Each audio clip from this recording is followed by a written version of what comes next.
Olá, pessoal! Gente, deixa eu começar fazendo umas perguntas para vocês, principalmente para as meninas. Vocês estão sentindo que vocês estão ganhando mais peso e esse peso não está, assim, condizente com a quantidade de comida que vocês estão comendo? Ou seja, vocês estão comendo a mesma quantidade e mesmo assim estão ganhando peso? Vocês estão tendo dores nas pernas com relação à circulação, dando muita cãibra? Vocês estão sentindo um cansaço esquisito? Gente, se vocês estiverem sentindo assim e não tiverem ido ao médico ainda para checar os hormônios da tireoide, são dois hormônios, o TS3 e o TS4, tá? É um exame super simples de sangue hoje em dia e pode ser muito mais eficaz se vocês perceberem que o hipotireoidismo está acontecendo mais recente, do que deixar isso ficar e aí futuramente causar ainda coisas mais graves. Tá bom? E eu falo das meninas porque ainda hoje, num artigo mais recente da revista Abril, eles falam que o hipotireoidismo acontece 10 vezes mais em mulheres do que em homens. Então, gente, eu vou falar rapidinho como foi o meu diagnóstico do hipotireoidismo, tá? Em 1996, eu tenho o resultado de um exame onde consta que esses hormônios eles estavam totalmente descontrolados dentro da minha tireoide. E aí, na época, no Brasil, eles não tinham tantos exames que fosse mais eficaz. Eu tive que fazer vários tipos diferentes de exames. Fui diagnosticada, era hipotireoidismo mesmo, que estava causando todos aqueles meus sintomas. E, no meu caso, a tireoide, que é mais ou menos uma borboleta, né? No formato de uma borboleta que fica no nosso pescoço. A minha, no meu caso, ela estava crescendo, estava criando um bócio. Bócio é aquele pescoço grande, que se a gente não tomar nenhuma atitude, vai crescendo, crescendo, crescendo, até que chega numa hora que não tem nem como retirar mais. Porque mexe com as cordas vocais, mexe com os músculos que ajudam a nossa condição de engolir todo o processo, né, de alimentação.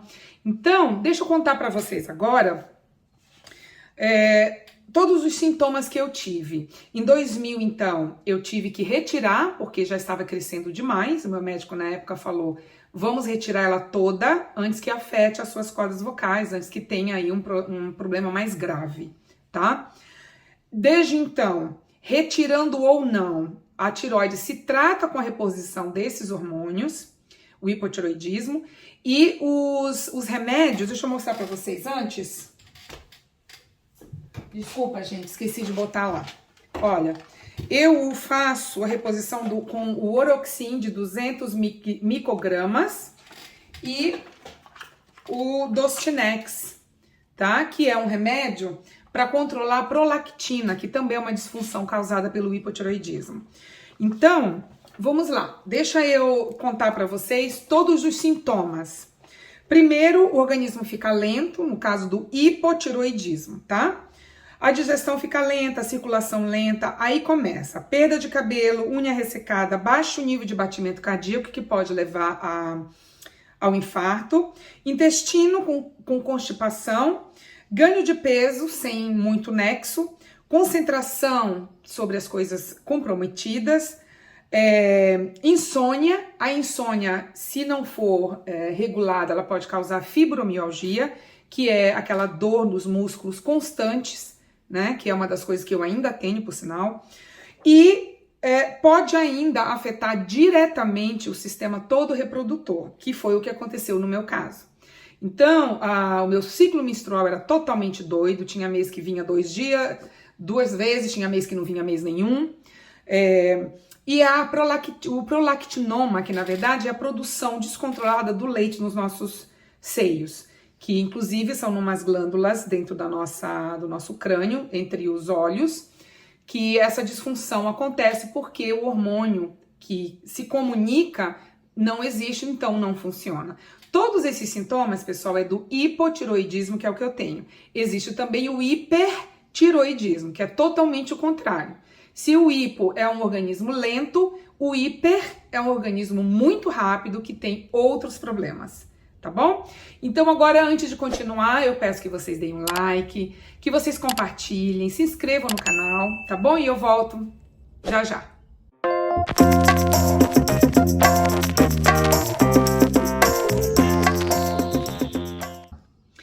Então, meninas, antes de eu começar a falar sobre todos os meus desafios, né, que agora, mais recentemente, depois de todo o processo de tratamento com psicólogo, inclusive para me ajudar a viver com o hipotiroidismo, eu posso dizer que eu não tenho mais problemas, que eu tenho desafios. E eu acredito hoje que problema mesmo é o que a gente tem na África com a fome, é o que a gente tem com essas doenças que não tem cura. Então, foi o próprio vírus, né, que nós acabamos de passar, que ainda estamos passando, que nós somos sobreviventes. Então, o que é tudo isso perto de um hipotiroidismo? Eu não tô aqui pra fazer brincadeira em cima disso, gente, tá? A única coisa que eu acho é que eu me tirei daquela posição de coitadinha que eu vivi por muito tempo, logo quando eu conheci essa minha condição, que eu fiquei sabendo. Então, hoje, eu enfrento a vida de uma forma mais leve, mais tranquila. E aí, pessoal, dos meus 4 desafios, então, o primeiro foi detectar que eu tinha um problema, porque eu tinha tanto sintoma, que quando eu descobri que era o hipotiroidismo, eu levei aquele choque, porque eu não estava esperando, eu achava que era uma coisa mais simples. O segundo foi que quando eu estava com 30 e poucos anos, eu tive 2 gravidezes, uma atrás da outra, e as 2, pelo fato do hipotiroidismo, eu perdi. A primeira, eu descobri que eu estava grávida quando eu estava com quase 5 meses, o bebê estava todo formado, porém nas minhas trompas. Então eu tive a gravidez nas trompas, não é? E aí, em função disso, quando a minha médica descobriu que estava nas trompas, eu tive que ir correndo para o hospital, retirar, porque há um risco de vida, não só do bebê, quanto a minha também. Que foi um desafio absurdo que eu tive que enfrentar. No ano seguinte, eu engravidei de novo, ainda sabendo que poderia eu poderia ter a mesma coisa com uma outra trompa, e realmente aconteceu, mas eu já estava com um mês e pouquinho de gravidez. E depois disso, sabendo que eu não ia poder engravidar mais, eu tive que enfrentar. Passei por depressão durante um ano, que eu não estava esperando passar por tudo isso. E hoje, pessoal, eu entendo perfeitamente, tá? Eu estou aqui dividindo com vocês, porque hoje eu consigo falar sobre isso. Depois de muito trabalho, depois de muita coisa, eu consegui me tirar daquela posição e enfrentar a vida. E, sabe, vida que segue. Então, eu entendo que se algumas de vocês estejam passando por isso que eu acabei de falar, que vocês entendam que a gente consegue superar, viu? Demora, algumas têm menos tempo, outras têm mais tempo, mas todas nós conseguimos superar, tá bom? Depois disso, há 2 anos atrás, eu descobri que eu estava pré-diabética, que foi um outro choque, e aí o meu médico falou que pode ter sido, inclusive, em função do hipotiroidismo também, quer dizer, não só a questão hereditária de diabetes na minha família. E aí foi quando eu procurei alimentação saudável e consegui tratar. Então, nem pré-diabética hoje eu já conto essa minha história nos meus vídeos sobre a comida de verdade, tá? E o mais recente, que foi o ano passado, pessoal, em dezembro, eu finalmente tive que retirar o meu útero. E aí, depois de tudo isso, né, todo esse problema, checando com o médico com os hormônios, porque a gente tem que fazer essa checagem a cada 6 meses, se o hormônio tá mais baixo, se tá mais alto, se a gente precisa aumentar a dosagem do remédio ou diminuir a dosagem do remédio. E como o hipotiroidismo causa várias coisas, vários probleminhas no sistema reprodutor, eu tive endometriose 3 vezes, tive que ir para o hospital, fazer curetagem para melhorar a minha endometriose, para retirada do sangue, né, que fica acumulado, porque o nosso período não funciona normalmente.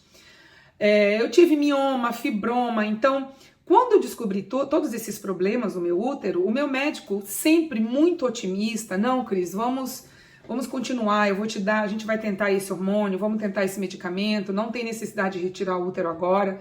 Até que um dia ele falou, olha, não tem como mais. Você vai ficar constantemente indo, quase todo ano, fazendo essa microcirurgia, que é a raspagem para retirada da endometriose. As dores que dá mioma e fibroma, dependendo do tamanho, é muito desconfortável, é muito ruim a gente ter um útero desse jeito. E aí nós conseguimos manter esse útero o máximo que a gente pôde. Chegou uma hora que o médico falou, olha, não tem mais o que fazer, Agora você é que decide. Você quer manter tudo isso e viver ainda nessa condição com seu útero, passando essas dores e tudo mais? Tudo bem. Se você quiser retirar, eu aconselharia a retirar. Então eu retirei o útero, que também não foi uma coisa muito agradável, porque por mais que a gente entenda, né, que seja consciente, que eu tenha entendido que eu iria ter uma qualidade de vida melhor, é sempre uma dor a gente saber que agora, mais ainda, é impossível de eu engravidar. Mas hoje eu já consigo falar sobre isso, minha gente. Já tem alguns anos que eu superei tudo isso. E como eu falei, a gente não pode se colocar no lugarzinho de coitadinha, ó, minha vida, ó, eu, por que eu, sabe? Não, a gente tem que enfrentar, eu tenho que agradecer que eu só tive isso, que eu enfrentei um Covid-19, que eu não morri, que não aconteceu nada demais, e seguir com a vida, né? Que a vida tem muito mais para oferecer aí, tá bom? Então, se algumas de vocês passaram por isso e quiserem dividir comigo, se alguma de vocês está passando por insônia ainda por causa do hipotireoidismo e conseguiu resolver a insônia de vocês, por favor, pessoal, me expliquem como que vocês fizeram, porque eu já tentei de tudo para minha insônia e nada funciona. Ainda hoje eu tenho que dormir tomando remédio, tá bom? Então é isso, espero que a gente possa se encontrar aqui de novo. Coloquem aí nos comentários o que vocês quiserem. Não se esqueçam de dar um like, de compartilhar e de se inscrever no canal, tá? Um beijo e até a próxima. Tchau, gente!